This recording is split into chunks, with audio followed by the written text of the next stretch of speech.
Hey everybody, welcome to Stream of Consciousness with Dan.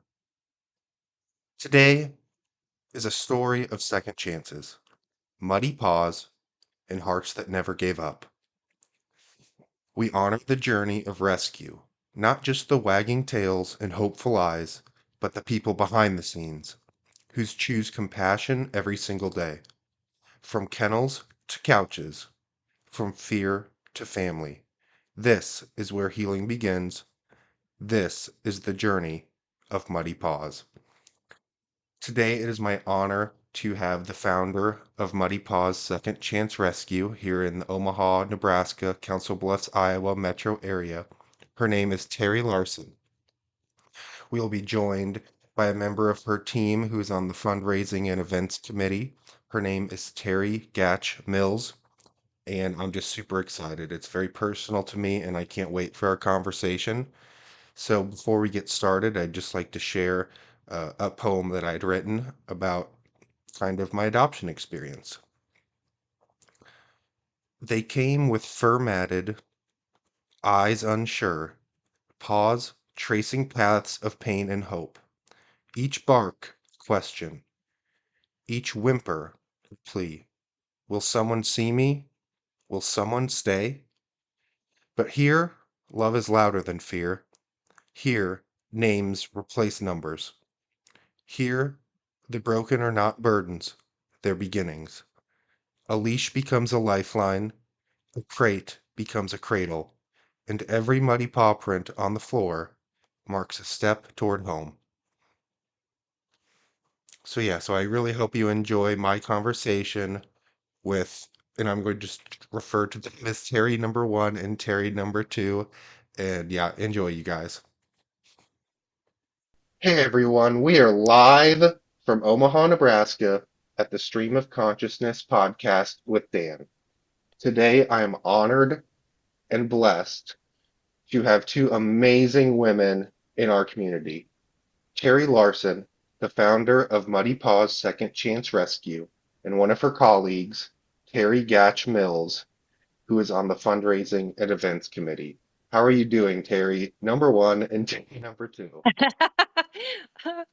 Well, thank you so much for inviting us today. And we are so excited to be able to share our story and hear your story. Thank you for having us. Absolutely. It's really my pleasure. I'm just a huge animal guy and just have had such great experiences with your organization, and they've touched our family in ways uh, I really can't even put into words, to be completely honest. So it's completely my Oh, honor. oh, that is so wonderful. I absolutely love hearing stories like that. So I can't wait to hear the rest of the stories. I'm super excited to be here today. Oh, great. So I'll kick this off and ask Terry Larson how you started Muddy Paws and why you started Muddy Paws. So I had been in the rescue world for many years. And over the time, I started noticing moments where I stopped and had to think, I was seeing families struggling with their dogs and their pets, people who actually really loved their animals but didn't have the tools or the resources to keep them. And I thought, why wouldn't the rescue just step up and help them with some of the things that they needed, like training or vetting assistance? And I just kept finding myself in situations where I thought, wouldn't it be wonderful if there was a rescue out there that would actually help these people keep their animals? So you know how the saying goes, you think somebody needs to do something about that, and then you realize, hey, I am someone. So that's kind Absolutely. of how the the idea of starting a rescue came about. The need that I saw in the community for rescues to help people keep their pets.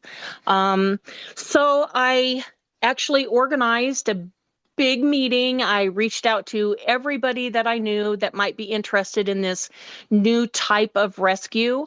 Um, and actually no one came up. No one showed up at all. Nobody Oh, was there. So I so I sat sat there there and and I was thinking, you know, how committed am I to this project? I may be having to do it by myself. And I thought, I really am committed. I think that this is important. And even if I'm able to help 10 animals a year and a couple families a year, it would be worth it. So I started getting the licenses in place, and things just kind of evolved. And come to find out, I didn't find this out until many months later, but I had scheduled this meeting during a Nebraska football game. So that kind of explains why some things are take priority over I was rescue gonna every say, once in a while. But I think it was meant to be, because I really came to terms with my commitment to changing the lives of animals in this community and the people that love their animals. like, that's incredible, and I can echo that because that's kind of what I've done with my podcast. I just I kind just of bootstrapped it, and um, like you said, if you can help 10 animals, if I could have 10 listeners listen to me, it's worth it. I actually was talking with a coworker earlier this morning, and she said, like, if it fills your cup, it is worth it. Um, so no, so that's incredible. Um, and then Terry, number two, could you explain how you got involved in the organization and kind of, what it means to you?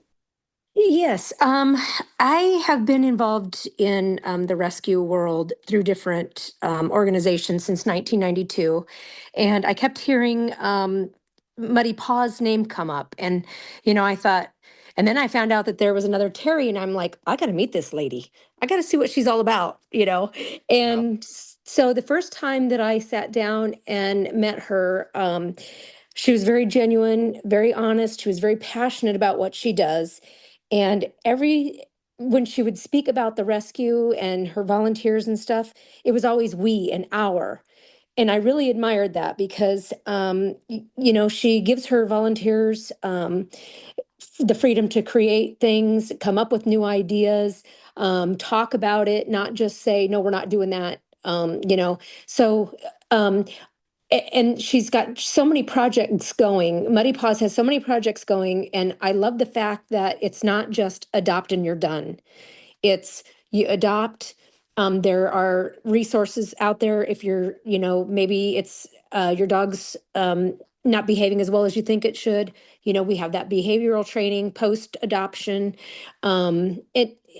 She's Muddy Paws has gone out with I don't know if you saw it last year when the tornado happened in Omaha.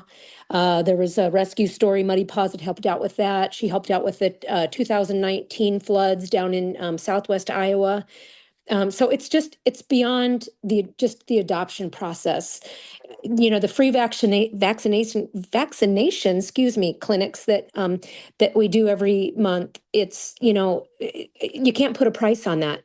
We just want pets to be healthy in this community, and that's what I think Terry, as she said, when she started this, that's what she strives for. She works for all the pets in the community, not just a few. And, the parvo treatments, saving kitties, and it's amazing. It's just a great rescue. Yeah, well, I mean, I've adopted animals from other organizations before, and I'll get into this a little more when I talk about my adoption story, but I just think that your rescue just really does it the right way. I've had just such a great experience. It stands apart from others, and not that I'm like don't respect those, other organizations because I do, but I just think you guys really, do it the right way with, I mean, you do a fairly extensive like not background check, but to make sure that that pet is going into the best place it possibly can. Can you kind of just speak on that? Well, you said that right. We want to make sure that it's going to the right place, it's the right fit. Obviously, somebody that wants to adopt a 110-pound husky that lives in an apartment, that's not going to work. Right. We've all been in rescue long enough to know, what a good fit is. And yeah, our adoption fees, people may think they're a little pricey, but that covers a lot of stuff. That covers their spay and neuter, that covers training. Um, it covers the food and the medical care that we have to give them until they are adopted out. And, I have to say, we are very blessed. We've got a lot of great volunteers, donors, followers, and people that support us throughout the community, or we couldn't do this. And we're very grateful. Yeah, that's wonderful. I guess I'm gonna probably get into my adoption story now, so if I start to maybe sound a little teary-eyed, it's because I actually might have tears in my eyes. So we had lost our greyhound. Her name was Luna. My wife called her Tuna. She was a retired racing greyhound. I'd adopted her probably when she was about 6, and she had broken her leg in a race and had to retire. And I reached out to an adoption agency and got her, and that was great. And she was such a sweetheart, the sweetest little girl. Well, big girl actually. She was pretty big, but and she eventually got bone cancer, Oh, I'm and sorry. um, so it just came to the point like she really couldn't walk anymore. She couldn't go outside to go to the bathroom. So it's just that time. I mean, you've been there before. Um, Yes. and so yeah, so obviously we had to make the decision to put her down, and that was one of. I mean, I literally can um, remember every second of that day because like we had her put down at our home. We had someone come in. But at the end of the day, like she was so important to me, and it left kind of a hole in my heart. And Absolutely. um, I kind of like, I just love greyhounds. They're just like my favorite dog. And we had tried to get one, and it didn't work out. And I don't know how I came across Muddy Paws, but somehow I did. And I went on the website, and I found this little puppy with the biggest freaking bat ears I've ever seen. Um, his Oh, name his name is Finn. Um, and we didn't know what to expect, and he came over for like the pre-visit, and he just was like, I think this is my home. And we also have we have a golden retriever as well. And Finn just plops his butt down right next to our golden retriever Cooper, and he's like, I think this is gonna be my brother. Like you could just feel it. Um, so that's kind of my adoption story with Finn, and he's just been such a blessing. Um,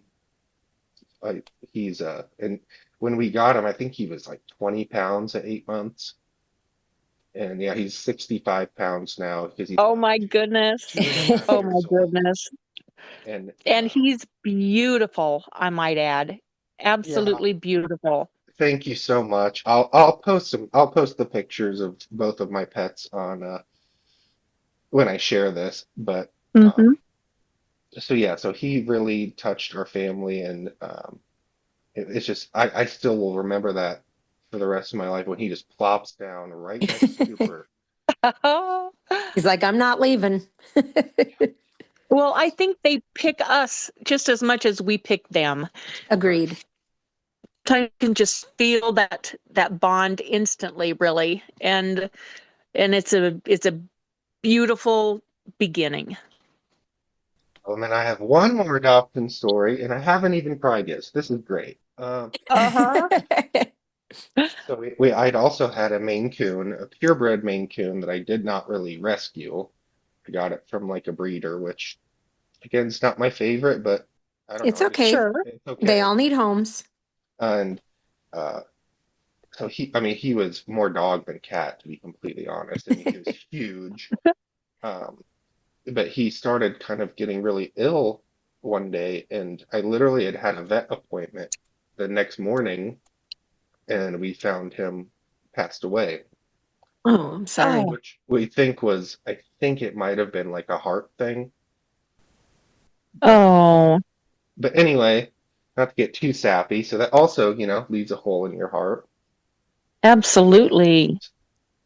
And again, I just kind of went on your website and was looking at things, and I saw this kind of dorky, quirky looking tuxedo cat.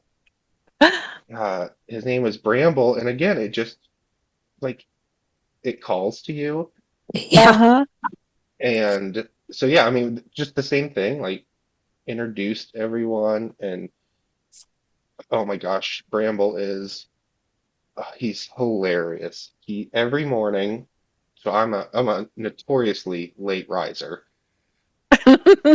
but so I'll come downstairs and he does like this circle around me and rubs his whole body around me and goes meow, and he's right by the cabinet where we have our food Uh-huh. or his food, sorry. And I'm like, Bramble, are you hungry? Meow.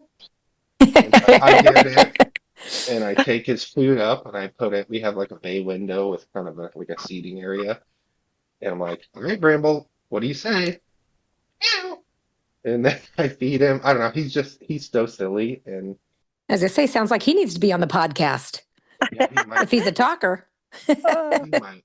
But so no, well, I don't want to make it too much about me, but I really wanted to just share those stories because that's what your organization is about, are the stories. Well, and Absolutely. right. And you just validated why Muddy Paws exists. Hmm. That to us, that means everything. When we go out to events around town and we have people that come up to our booth and share their pictures with us and their videos. We were just out at an event at a pumpkin patch, and a lady had come up and shared a video with me. And, the dog was just thriving. And those are the ones that we love to hear about. Terry's personal experience, Terry number one, she had a dog that we used to joke that it was never going to get adopted. Oh my gosh, it Hmm. was just a crazy retriever mix and Uh-huh. beautiful dog, Lila. Hmm. And the people came up to us at an event, brought her, she did get adopted, and the people that adopted her had brought her back a couple weekends ago to visit Terry. And it was an amazing reunion. It was really neat. I love to hear that. We did. We were all crying. We were. I was crying.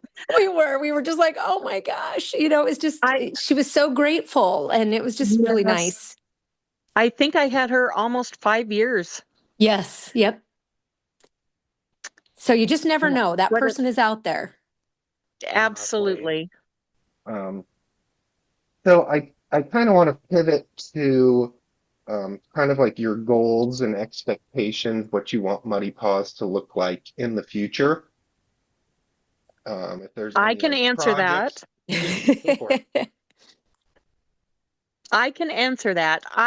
My biggest dream is that there is no longer a need for us, that all the animals have homes, that people keep their pets. So that is my biggest dream. And until we reach that goal, um, we will continue to provide services to not only the pets in the community, but the people that love them. Right now, we have six, I believe, different programs that make us a little bit different than the other rescues. We have a Parvo project where we take Parvo puppies coming from various humane societies and shelters. It is a very contagious disease and very preventable. However, some people do not vaccinate their pets and they do end up with parvo.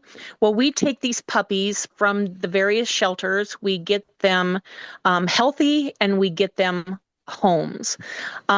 These puppies would otherwise be probably put down because it is such a contagious disease that humane societies and shelters they're not equipped to address such a contagious disease. Um, we also have the vaccination clinic, which the other Terry referred to. Every month we have a free vaccination clinic to give out the parvo and distemper vaccination preventative. And we also throw in Bordetella for a reduced rate of $5. And we will also microchip your pet for $15. We do this every month in an effort to keep parvo down in our community. We also have a bottle baby project that we just started maybe a year ago, where the little orphaned kittens come to us. We have an amazing team of bottle baby feeders that are up around the clock feeding these day-old kittens or 2-day-old kittens until they can actually be adopted. So we take them again to save their lives because there's not a whole lot of options in the community for this tiny of a kitten. We offer free and reduced rate training for people that are having problems with their pets. And we even have some cat trainers that can walk you through some of the problems that you might be having with your cat. We have a dog trainer, a couple dog trainers. This is an effort to keep these animals in their homes and just work through some of these issues that they might be having. We also offer vetting assistance for people that are having difficulty affording, life-saving vetting that their pet might need. So we will step in and we will help them. We will help them tap into other resources in the community or, nationwide resources that can help them pay for these expenses. Also, one thing that we do after a pet is adopted that not a lot of rescues do is we offer free behavioral training for that pet for the life of that pet. So 5 years from now, if you're having problems with your pet adjusting to maybe a new baby or a new pet, we will step in and offer those training services free of charge so that we can keep your pet in your home. We also have a 30-day return policy because sometimes you really don't know what that pet is going to be like in your home, and until it gets in your home. So that is another service that we offer after the fact, after the adoption occurs.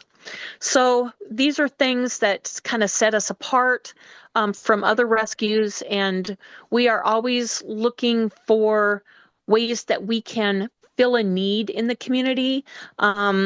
So that's kind of how our rescue has evolved over the years, over the last 10 years.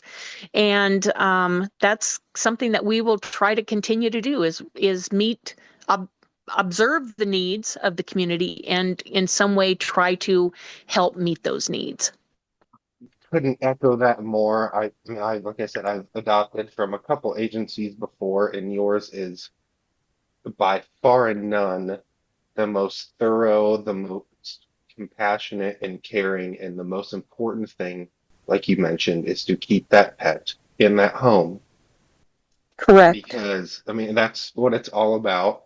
But no, I just kind of wanted to plug this real quick because I'm on your website, and I think the next distemper parvo vaccine clinic is on November 22nd.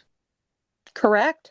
So, yeah, so all listeners there, please check that out. I will share all the contact information in my post so you can get all the information. But please, like I said, take advantage, not take advantage, but really do take advantage of Yes. people like Terry and Terry that are doing, really, they're doing God's work. Um, so yeah, it's really awesome, and I love that you do that much, within the community because it's a very selfless act. And that's kind of what my podcast is about. I want to interview people and talk to people in the community that do things not for themselves, but for others. And those others don't have to be people, they can be animals too. So, really Well, sappy there. I apologize. No, that's fine. That's great. and that's beautiful. That is beautiful because the pets, and matching the pet with the owners, I think that not only are you saving these animals, but I think in some way you actually are saving the the adopter. You know, there's such Absolutely. a mutual, a beautiful thing that comes together when you can pair these animals with people that, you know, good homes for these animals. It's Yeah, heartwarming.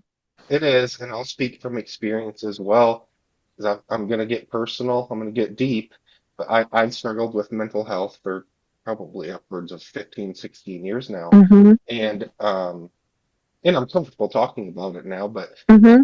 when Mm-hmm. you come home and you just had a crap day, like everything went wrong, work's Mm-hmm. done, like nothing's going right, you come home and Finn and Bramble and Cooper, they don't care. They're like, come home. I love you. I'm gonna Mm-hmm. wag my tail. I'm gonna lick you. And it just absolutely just flips a switch and you're like, I'm okay. Like that's I mean, for me, that's like the power of animals is they have no judgment. Yep. Absolutely no judgment. So trying to think, what would you say outside, obviously you can support Muddy Pods by adopting and by being a foster. But outside of that, how would you say people in the community could support your organization? Okay, well, you're right. We always need fosters, and we are able to save more pets when we have places to put them. So that is hugely important. We always need money, because these programs do cost us. Um, and that would be, one way that, you know, would be very supportive to our donations, to help keep these programs going. Um, Other things that a person could do is share our information about these vaccination clinics, um, share our information about our fundraising projects that are going on, because the more support that we can receive from the community, you know, the better it is, and the more successful that these projects become. Um, Another way is to if you see a case of abuse or neglect, say something. You know, it takes a community, it takes the village to save these animals in need. The other thing that we are combating on a daily basis is, maybe the attitude that pets are disposable, that you can keep your pet only until you have a new baby or only until you move to a a place, another apartment, or and if you really want to save animals, start by saving the ones in your home. Make sure that you are able to make that commitment for the life of that pet. So those are the ways that I view, um, simple things that people can do just to help the animals in this community. That's a really good point. Yeah, it really kind of it hits home when, you think of something with life, with a heartbeat, with a brain, with Right. as a disposable thing. It's almost evil. So, um, Well, you look at it and I mean, maybe this is a harsh comparison, but you wouldn't do that to a child. right. You Mm-hmm. wouldn't put a child in a kennel, and well, some do, but you wouldn't put a child in a kennel and say, I don't want you anymore. It doesn't work like that. A Mm-hmm. pet is for life, their Right. life, which isn't very long. Make it the best life, and that's why I appreciated your story about you with your greyhound. Being there till the end. That's what you do for a pet. That's what you do when you Mm-hmm. love a pet. You know. You know, That's right. And the number pets that are left behind in apartments or in houses when people move would absolutely astonish you. Oh, We, maybe a year and a half, we ended up getting a couple dogs that were left in a home when the people moved. The dogs had broken out through a second story window and were Oh, walking on the yeah. roof going oh, to get their water out of gutters after oh it my rained. goodness. Right. So, and that's not even a rare case. So many people even put their cat out, just put it out, and then the neighbors call because that cat is sitting at the door, trying to get in, meowing, and the people have moved. It's a really sad, sad world right now. There's so many pets that need homes, and it's just really sad. And hopefully some things will start changing. I have heard that the Humane Society is going to reopen their discounted um, spay and neuter clinic, because I think that's one of the first things that we need to do. We need to get a handle on the population, the pet Yeah, population. you're Yes. absolutely right. Absolutely Yes. right. Mhm. So I I learned I that in see the some good things. 1970s when I watched Price is Right with Yeah, Bob Barker. He always yes. said that. He always Yeah. said, stay Yes, new to your pets. right, right. And I think during COVID, the vet clinics were closed down and they were only doing, um, emergency things. So a lot of unplanned litters came into the world, and now we are just kind of trying to catch up with all of that and getting these animals altered, and so we're playing a catch up game right now, and hopefully things change soon, because it's just a very difficult world for pets right now. It is. And, just to throw some numbers out, in 2024, we had 336 adoptions. And, to know that all of our foster pets are in homes where they have a structured life, and they're, being potty trained and they're being socialized, I think helps with a lot of our, adoptions, able to get them into homes. Um, as opposed to shelters.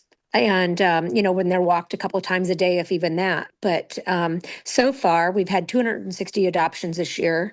And right now, we've got 60 dogs in our foster care program, 104 cats, which is, oh my gosh, Yeah. and four little critters. So, 104 cats is a lot. I mean, we've got to get this spay and neuter thing going. So, And right, and most of those are under 6 months of age. yes. Yeah, Mhm. the kitten season never ended this year. I thought it was No. bad last year, but it's twice as bad this year. I absolutely echo that. Um, yeah, that thought. It's what differentiates you is, it's a rescue. It's not a shelter. You are socializing these animals. And again, it might not be a perfect fit for everybody when they come into the home, but they're in a much better spot than just sitting in a kennel all day Right. Mhm. wherever. So, so no, so and again, I'll post everything, all these links and everything, but please, everybody listening, just go on their website. It's just www.muddypawssecondchancerescue.com and just look at some of these animals, and I promise you, one will call your name. And also think long and hard about it because, as we've discussed, it's a commitment and it should be a lifelong commitment. So, um, yeah, I just kind of wanted to get that out there. Is there anything else you guys want to share about your organization or any questions you have for me?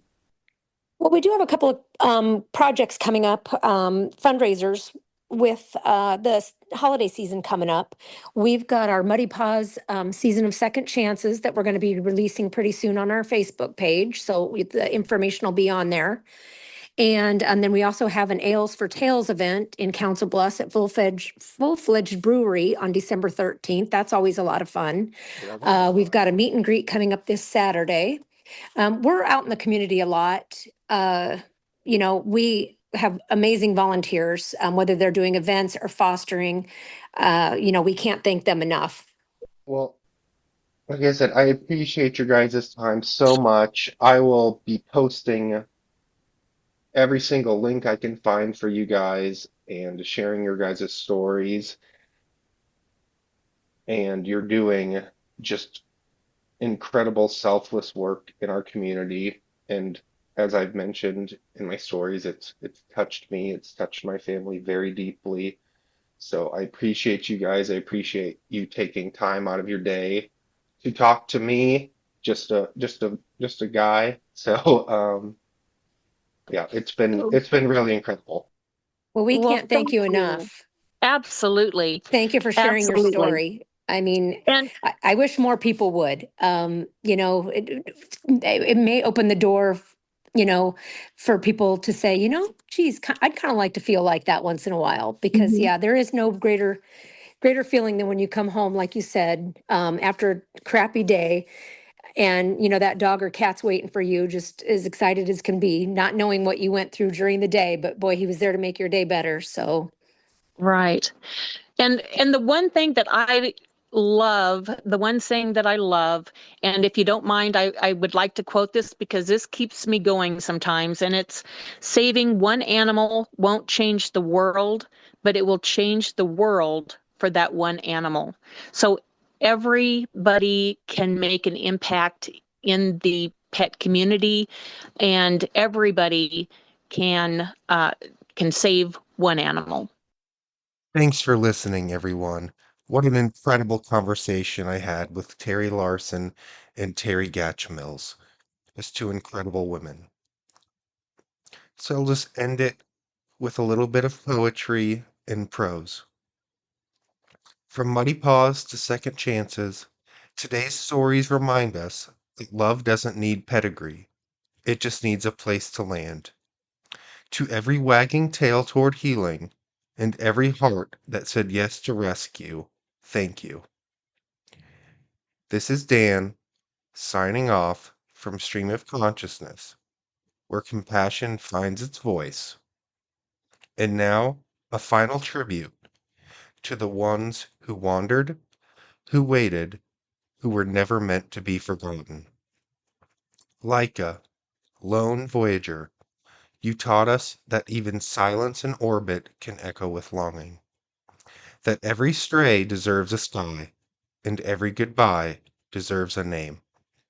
So we send this out to the ones who stayed, to the ones who left, to the ones who loved without condition. You were never just a dog, you were gravity, pulling us towards grace.